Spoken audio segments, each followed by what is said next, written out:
great opportunity opened up at Superior Energy Services, which was another, again, oil field service company, but one that had a little more international exposure and one that did not have a treasury group. It was one that basically had grown through a series of acquisitions like a lot of oil field service companies. So they'd grown to the point where they were well over $1 billion in revenue and needed a formal treasury function there. So I was hired by the CFO to build one from scratch. So it was really a fantastic opportunity because you don't really get that opportunity very often to build something from scratch. So I really jumped at that chance. It was a very decentralized company at the time when I joined. So we had cash sitting all over the place and we were borrowing money at corporate. So first order of business was to basically streamline cash, implement a cash pooling structure there, at least domestically in the U.S., and consolidate bank accounts, strengthen our bank relationship management, and put better processes and controls in place there.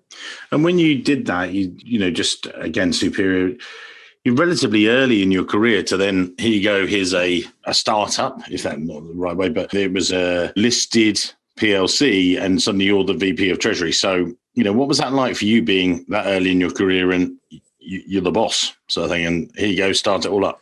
It was kind of a sink or swim situation. My boss said, you're going to be in charge of this and you're not going to have any help for the first few years. So I kind of had to figure out a lot of it on my own. I guess I've seen this advice from other people, but it's like if you don't think you're quite ready for the challenge, accept it anyway and figure it out on the way.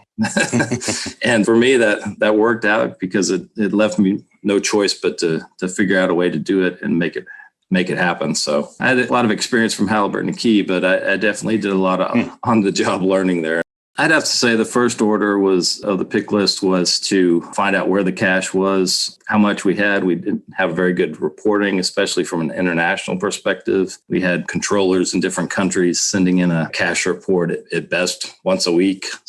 And that was if you could get that. There wasn't any cash flow forecasting. So we had to build out a process to do that. And then ultimately, to get a better handle on where the cash was, I implemented a treasury workstation for the company so that we could get better visibility of the cash. And I implemented Kyriba as a treasury workstation there for the company. And that really streamlined, touch of a few buttons to get the daily cash report out to executive management and also do debt reporting for the company. And it was a really neat experience. Got to, work with IT and learn more about IT than I ever really planned to, but or wanted to.